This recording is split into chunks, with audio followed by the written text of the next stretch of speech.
ছোট্ট একটা গ্রামে থাকত আব্দুল নামের এক দোকানদার। তার দোকানটা ছিল রাস্তার মোড়ে, সবাই সহজেই সেখানে যেত। সকালে সূর্য ওঠার আগেই সে দোকান খুলে বসত। দোকানে ছিল চাল, ডাল, তেল, নুন থেকে শুরু করে ছোটখাটো সব জিনিস।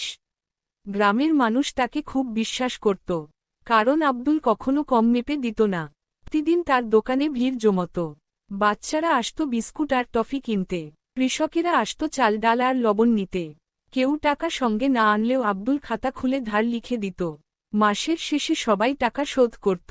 আব্দুল সবসময় হাসিমুখে সবাইকে স্বাগত জানাত। আর দোকান শুধু ব্যবসার জায়গা ছিল না, গ্রামের মানুষ সেখানে আড্ডা দিত। চায়ের কাপে চুমুক দিয়ে খবর শেয়ার হতো। আব্দুলও সবার সুখ দুঃখের অংশীদার ছিল। দোকানে একটা ছোট্ট রেডিও ছিল, সেখান থেকে গান বাজত। বাচ্চারা গান শুনে আনন্দে নাচতেও শুরু করত।